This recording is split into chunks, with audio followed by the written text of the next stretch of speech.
on my Tas Networks hat, and they let me do that from time to time, as long as I don't say anything too controversial. And sometimes I'll put on a sort of State of Tasmania hat as well, because I guess the role of Hydro Tasmania in Tasmania is quite significant. If you don't know the story, there's been about 100 years of hydropower development in Tasmania, and it really was the strategy that the government used over many decades to open up the state.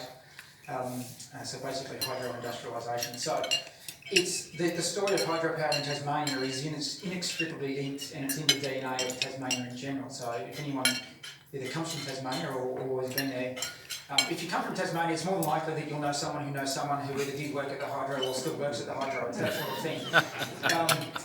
Because it really drove the industrialisation of the state for many decades. So Hydro Tasmania basically own all the dams, the big dams and the hydropower stations in Tasmania. So we own about 2,400 megawatts of hydropower capacity. We also own about 350 megawatts, or we co-own about 350 megawatts of wind in Tasmania. That's Studland Bay, Wool North and Muscle Road. And so, like you guys have got a lot of experience in developing wind, so do we. It's interesting that the two states that we're talking about here are the ones that are probably at the front of the curve in this transformation. We also have about a 200 megawatt combined cycle gas turbine, and we've got a couple of gas peakers as well. We don't use them very much, but we do have them. So we've got about 2,800, 2,900 megawatts worth of capacity down there. We are Australia's largest renewable energy provider. So before someone puts their hand up and says, "No, that's snowy," let me tell you the difference. So Snowy Hydro has a bigger machine. So if we think about their hydro machine, they've got about 4,100 megawatts of capacity. And I'll be switching back and forth between energy and capacity a lot in this speech.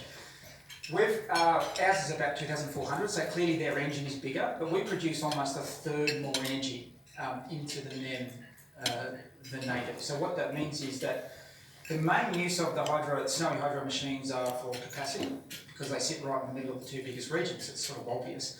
Our main job in Tasmania has been to keep the lights on, essentially. So we have a smaller capacity system, but we run it all the time. Now that's essentially the opportunity that I'll talk a bit about today, because the idea is that if you actually have more interconnection between Tasmania and the mainland regions, Tasmania all of a sudden has access to a whole bunch of new sources of renewable energy, wind and solar, whether that's developed in Tasmania or in South Australia or Victoria or elsewhere. And that allows you then to repurpose a significant proportion of that hydropower system and the storage that sits behind it to perform a very different role. And we'll talk a bit about the role of storage as well as we go forward. And it's the same story in the sense that where Megan was talking about the role of batteries in the future. Storage and flexible capacity are the two things that are going to be worth gold in the future. And they're the ones that if you have them or you can develop them, that they're going to be so important for us to be able to make sure that customers, we can actually supply power to customers when they want it, not necessarily when the natural resources are there. So I'll keep moving. You've seen a version of this one, so I won't spend too much time on that. This is basically the coal retirement schedule, so I think we all know and are familiar with this.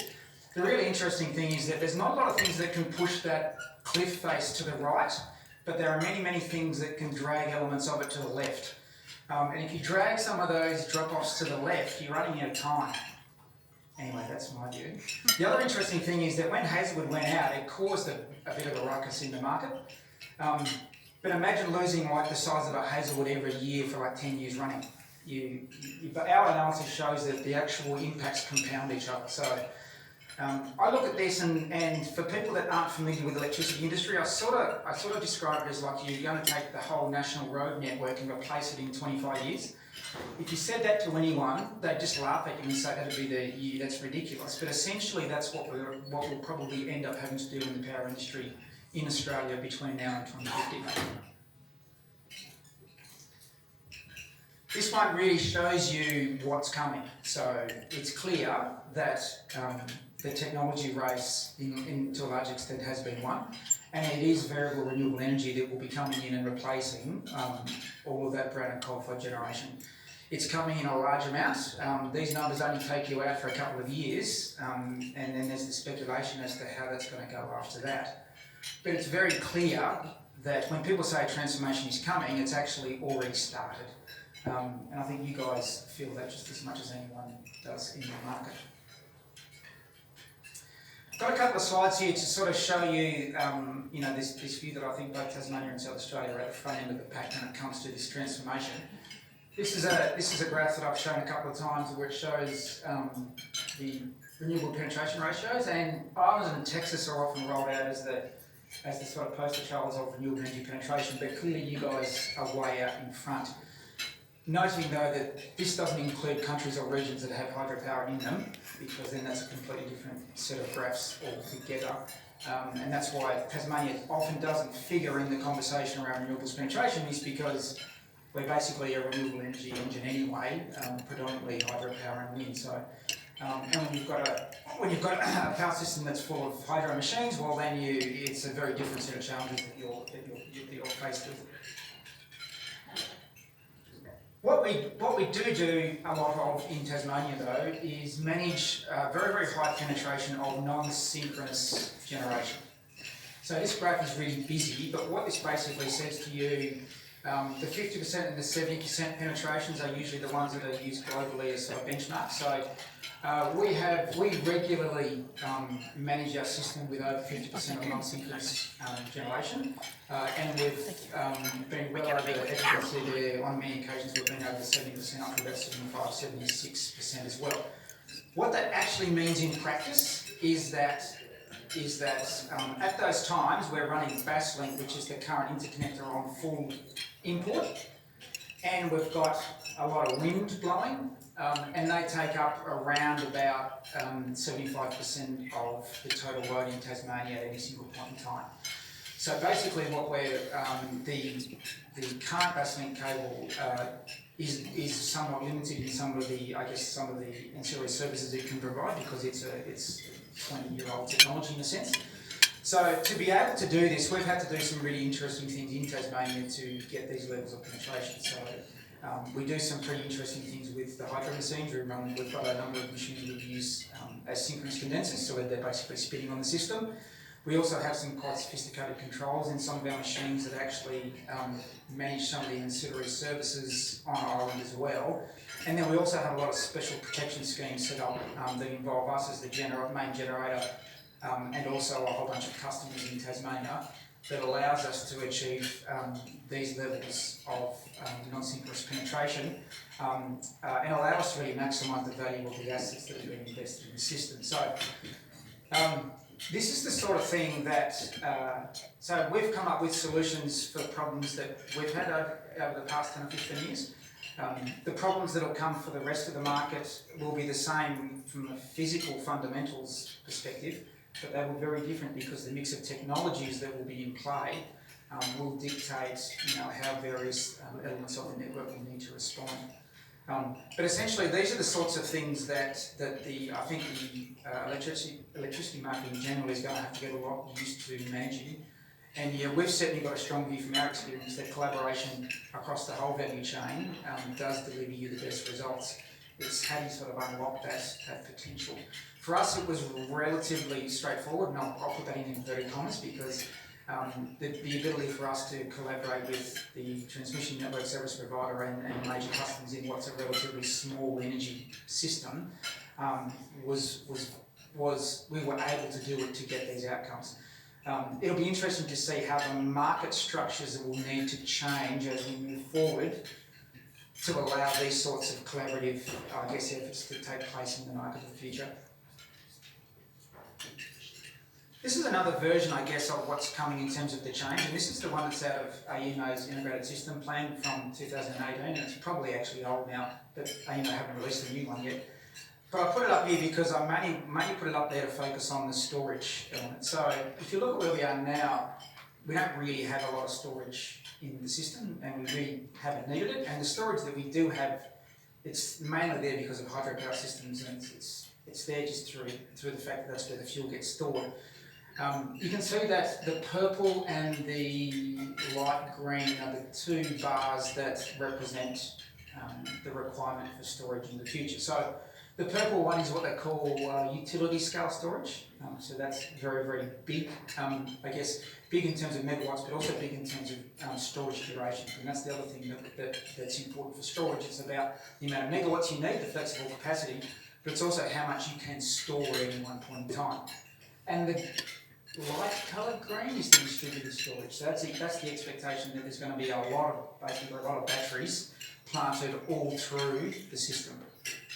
So those numbers, roughly speaking, are about 17,000 megawatts and 5,000 megawatts, roughly. So about 22,000 megawatts of storage, of which there really isn't that much here at all at the moment. So that gives you a bit of an idea of the scale of the challenge. So if you look at Snowy 2, that's the biggest pumped hydro project that's going around at the moment. That's 2,000 megawatts. We could produce, if we had enough interconnectors, we could produce sort of another maybe 3,000 megawatts of storage as well if we had a backup of interconnectors, and we'll talk about that in a second. That gets you sort of 5,000 or 6,000 megawatts of that storage, and that's basically taking advantage of your two existing hydropower systems in the current system. You're going to need a lot of storage, whether that be pumped hydro, whether that be batteries, whether that be any other technology, whether that's solar thermal or technologies that don't even exist right now. They're going to have to come in to provide us the level of storage to make the system reliable. I think that's going to be one of the biggest challenges we're going to have over the next 15 or 20 years in the market. The really interesting thing is our view is that those numbers are undercooked.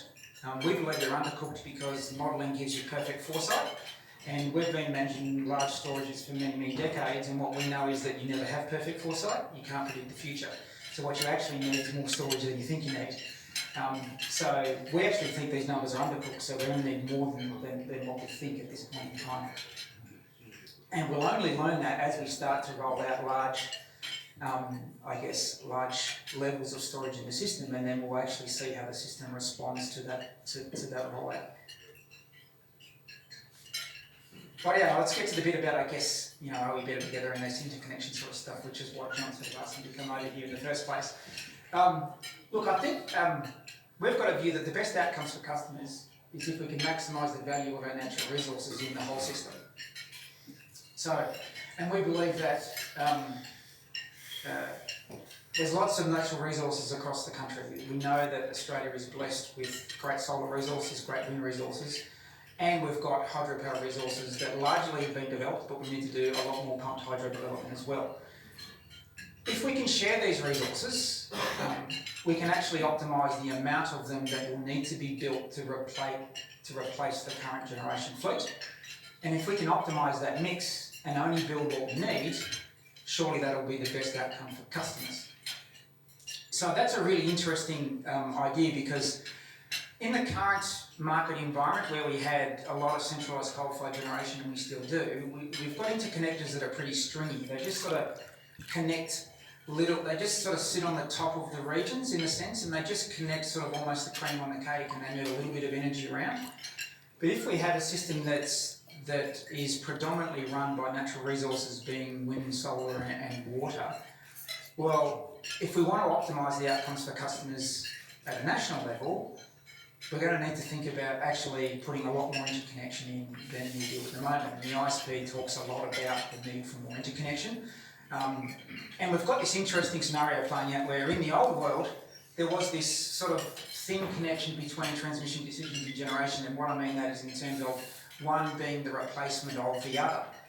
But as soon as you start to talk about the idea that the more you can share resources, the less you'll need to build, and that's for generation and for storage, all of a sudden those two, I guess, investment choices start to overlap a lot more.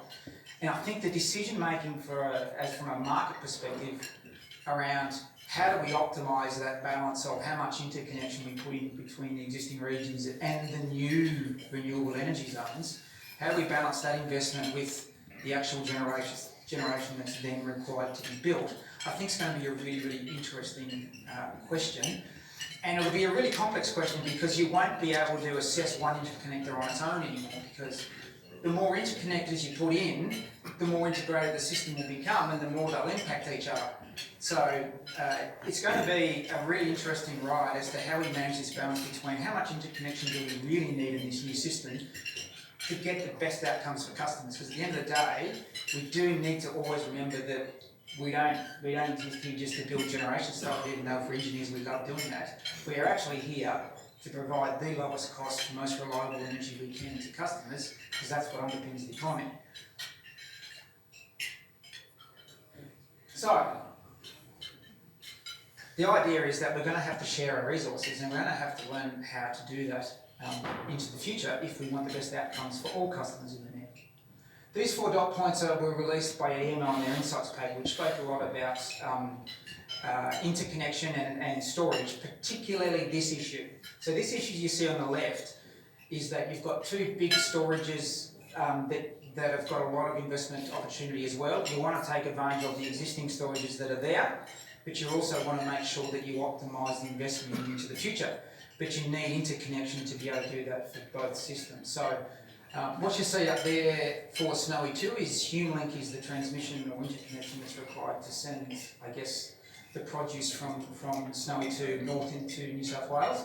And then you have Kerang Link, which is sort of an extension of the renewable energy zone investment that Victoria are looking to do to open up their sort of northwest wind and solar precincts.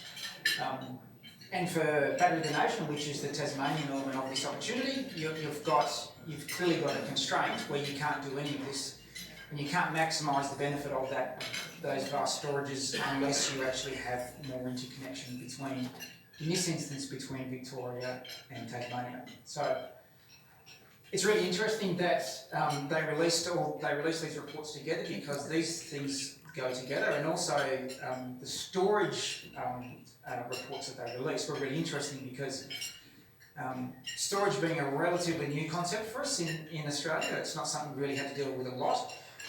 We're going to have to get a lot more sophisticated in how we actually think of storage, because it's not just about megawatts, it's about how much energy you can store as well.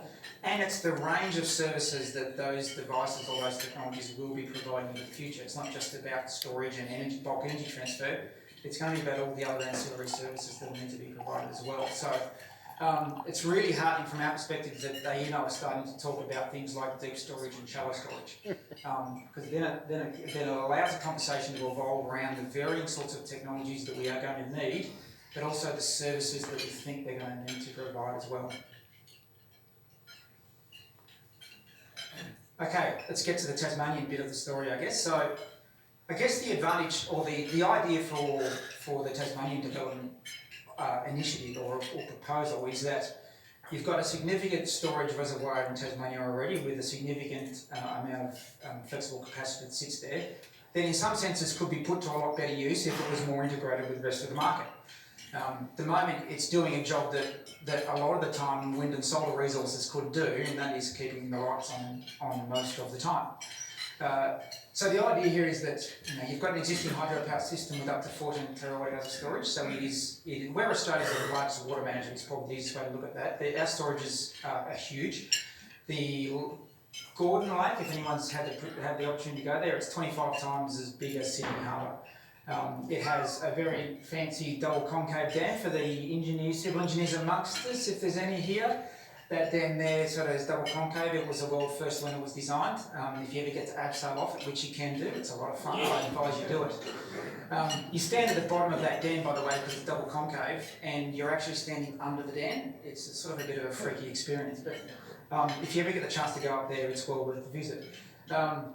We have a lot of latent capacity in the system due to the way that we have designed the system to get the water in the first place. So we're unusual in the NEM. We're an energy constrained system, not a capacity constrained system. So our maximum demand is about 1800 megawatts, and that's for very short periods of time on really cold winter mornings. Most of the time it ranges between 800 and sort of 12 to 1300 megawatts. And as I said before, we've got 2,400 megawatts of hydropower on its own. We've got a lot of latent capacity that if people wanted to use it for short periods of time to firm holes in supply for customers, that's what it's really good for, because you can turn it on when you need it. And there's an interesting case study in January when Victoria had their issues and they had to shed load. we had, for that whole period of time, and it was a couple of days, we had on average over 400 megawatts of capacity just sitting in Tasmania. It could have been turned on if there was more connection to Victoria, but there was, we'd maxed out on export on the current link, and we couldn't access that capacity when it was just sitting there. All that extra capacity with more interconnection will become available for the market to use when it needs it. That interconnector needs to be built. On top of that, we've got lots of opportunity for pumped hydro investment. So pumped hydro for us is a really interesting one. We've got the storage, we've got the water. Pumped hydro does two things for us. It increases the flexibility in how we use that water, and it also increases the number of megawatts we have in the system. So at any one point in time, if we needed to actually get as much power out of our system over short periods of time as we possibly can, we can use the excess capacity, but then we hit a sort of a limit where we need more megawatts.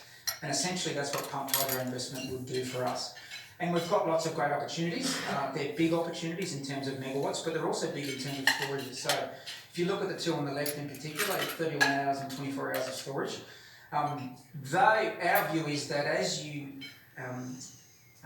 increase your level of renewables penetration across the whole market, you'll need more and more long-term storage. So initially you won't need much, but the more penetration you get of wind and solar, and the more what we call wind droughts you get, or you get abnormal solar events, you will need longer-term storage duration. And essentially that's the business case that sits on the snowy, 157 hours or whatever it is. It's the view that storage will be really valuable over the life of that asset. So in some respects from the market, it's in the best interest of the market that if you've got significant, very cost competitive opportunities to develop long duration storages, you've really got to work out a way to unlock it, because the market's going to need a lot of that, especially sort of from the late 2020s into the 2030s and onwards from there. We're actually looking at all these three sites at the moment, and we're looking at developing one of them to line up with the next interconnector. So if you look at the existing capacity we have, and we match that with most likely one pumped hydro site, that gives us the capacity for us to be able to fill up 2 links at any single point in time. So here's the wind story. So get back to this idea about diversity. The more diverse the resources are in the market as a whole, the less we'll need to build, and that'll be good for customers. So Tasmanian wind is a really good complement to both South Australian and Victorian wind. It blows on a different wind pattern. It blows with different capacity factors, and it also blows at different times. So AEMO know that if they can get more Tasmanian wind into the equation with the other resources that have been developed, particularly in the southern states, you'll get a much better diversity factor. You'll need less generation overall, and you'll actually need less storage overall as well. So less investment required to get the same outcome for customers. And it's a really important point, because when you have these sort of lower correlation factors, do figure heavily into the analysis of the value of interconnection as well between various states. So what that means is, if you're connecting 2 states together that have less correlation in their natural resources, well then the value of that investment will be higher, because of the way the modelling sort of shows the value of those resources coming into the system. This is the Tas Network slide, so there's no Hydro Tasmania logo on this, so I'll just point that out. So Tas Networks are now doing the business case assessment for Mariner, which is the next cable. Current Bass Strait cable is about 500 megawatts, so to give you a bit of an idea, this is much bigger. To get 1200 megawatts, you essentially have 2 600 megawatt cables that will be part of the same project. So they'll be looking to release their business case assessment at the end of the year. But certainly every time we talk to them, and every time we talk to AEMO, the business case for this just seems to be getting stronger and stronger. And it really hooks back to that idea of when you see that coal roll-off, there's lots of things that are potentially going to bring that coal roll-off closer, and there's not a lot of things that are going to push that coal roll-off away from us. And if you start to form that view, and you start to support that view with some analysis in the market, you sort of look at these sorts of things and you go, these sorts of things are going to be needed sooner than we actually think.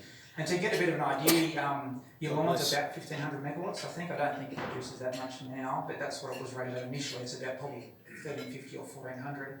It's very similar sizes to these sorts of interconnectors we're talking about under Mariner. Oh yeah, but wait, there's more. So we didn't constrain ourselves, in the analysis we do, we don't constrain ourselves to one more interconnector. We look at the natural resources that sit in Tasmania and we ask ourselves a question, if the market needs them over the next 20 years or 25 years, what could you do? So, and that's really looking at the hydropower development potential and also the wind development potential in Tasmania, because essentially what happens with more interconnection is you trigger a lot of new wind development in Tasmania, because at the moment you can't develop that wind resource in Tasmania because you don't have access to a big enough market. So interconnection gives you access to that big market, particularly in Victoria. So then you'll trigger a lot of the renewable energy development in Tasmania. Interestingly, you'll also trigger a lot of renewable energy development on the mainland as well, because all of a sudden renewable energy developers have access to the lowest cost storage that you're going to find because it's already been built. So you've got this dual effect that occurs that actually builds, that you build into the assessment of the interconnector. But essentially, if you look at, basically, well, we've got a three-stage approach here, and this is just a scenario that we played out where you basically put 3 Marinus links in over the next 20 years. And you can see that you end up going from about 300 megawatts of wind on an island to about 6,000 megawatts of wind, and that doesn't fully develop the resource down there. It's called 40s, it's called 40s for a reason. If any of you guys have been to the west coast or the northwest coast, clotheslines break all the time because the wind's so strong. And you can see there's about, what have we got there? 4,000 megawatts of interconnection and about 3,000 megawatts of pumped hydro on top of the existing hydropower scheme, which we can also optimise as well. So on the basis that the market actually needs it, and those interconnectors are economic investments, which are obviously questions that get answered in due course, there's plenty of opportunity to actually put a lot more interconnection in between Tasmania and the rest of the market. And we think that this is actually realistic. If you look at what's actually going to need to be done over the next 20-25 years, particularly New South Wales and Victoria, because they're the ones that are going to have the biggest retirement schedule, there's a lot of energy and capacity that's going to need to be replaced. So your question, John, why not South Australia? I like there that. There is no reason why not. You've actually got diagrams there now. You didn't see, have them there as you before. can see, this was me badly drawing this yesterday. But I can assure you that the idea of more interconnection, if you go back to this slide here, we're not actually saying where those interconnectors end up in the market. We're just making the assumption they get into the market. So, certainly there's been a number of assessments of. Now I've drawn, just so you know, the one on the far right is Bass Link, so it comes in at Georgetown and ends up in the Latrobe Valley. The next one along is Marinus Link, because they're proposing that it terminates at Burnie in the northwest coast of Tasmania and ends up at the Latrobe Valley. I've just drawn 2 more in here, just because I did. The next one actually goes into Portland. So there has been a look at putting it into Portland, because Portland then gets you access to both Victoria and South Australia. Is that via King Island? Sorry? Is that via King Island? Look, it could be. I'm not going to say that it is at all, because I know that that's a mischievous question, John, and I'm going to run away from that one. And the next one actually also goes all the way around. So technically it's feasible. There's no reason, our view is there's no reason why you couldn't actually build interconnectors like this. You've just got to actually, they've just got to be, the market's got to need them, and they've got to be economically the best thing for the market to do. So, and that conversation will play out, I think, over the next 10 or 15 years. But my point is, let's not constrain ourselves in terms of how we view the market of the future, and let's make sure, and I'm a big believer in the better together. I believe that as a market as a whole, Australia isn't all that big, and we could easily stuff this up for our customers. Rest assured, there are many, many ways that we could produce an outcome in 20 years' time that leaves us with really unreliable, really expensive electricity, and we're all going to suffer. My view is that the best approach for us is if we can actually work together, all the regions in the states, to come up with solutions that are deliverable and that get the outcomes we need in terms of both price and reliability as we make this transformation. Because we've got the resources, it's up to us to make sure that we make it happen. And I think I'll leave with a beautiful, pretty picture. This is the Reese Dam. So this is on spill. This is on the west coast. It's the Reese Power Station is the last one before the water tumbles into the ocean on the west coast. It is, I'm not a civil engineer, I'm an electrical engineer, but this is a really beautiful dam if you ever get a chance to go and have a look at it. It's an architectural masterpiece. And if you are ever lucky to see it on spill, and I've never seen it on spill, apparently it is just one of the most amazing sights you'll ever see. So there's my tip next time you go to Tasmania.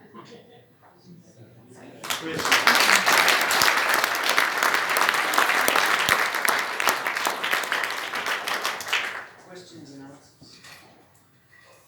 Are you importing or exporting frequency control services? Right now, Yeah. The link's down, so nothing. yeah, the link is actually down at the moment, so we're not importing or exporting. The current Bass link has limited functionality to transfer FGAS. That's legacy technology, isn't it? Well, the way I describe it to people is that if I was to say, and compared to the new technology on the barriers, they're chalk and cheese. So Bass link is like if I offered you a Nokia block phone from 1999 or I offered you an iPhone X, which one would you take? Essentially, that is the difference. The technology that sits behind the current interconnect technology, the ability to transfer FCAS, the ability to do inertia, the ability to do black start and all sorts of other amazing things. It's astounding. I'm no transmission person, but what it can do is pretty amazing. Yeah. But following on from that question, your link, your existing link, which is down, is a DC link. Yeah. Effectively, that isolates the two frequencies, does it not? Yeah, but you can synthetically transfer. You can actually use the converter technology at either end for frequency control as well. I mean, it raises an interesting question because here we are in South Australia with currently 2 interconnectors to Victoria, one through Penola, which is an AC link, one through the Murraylands, which is a DC link. And if you think about the architecture of a national grid, the beauty of DC links, in fact, we're coming back in the 2020s to where we were in the 1880s, to the war between AC and DC. And it's not just at the transmission end. I mean, the transmission end is bringing it because distance slash power is a commercial decision maker on whether you build a DC versus an AC link, right? But even in your home, if you think about what's happening in your home, what are the lights in your house now? They're LEDs, they're DC. Why aren't we wiring our houses as DC? I mean, there's a whole series of questions coming because of what's going on here. And if it was DC, the frequency issue goes away. But essentially, the Marinus link, in terms of ancillary service, makes the system more stable both in Victoria and Tasmania because of the new technology. We have the Hornsdale experience then, by not referencing the synchronous generators in the eastern seaboard and digitally synthesizing their own frequency. They saved $40 million in the last 1 year. Yeah, and we've got the big advantage of having so much spinning mass in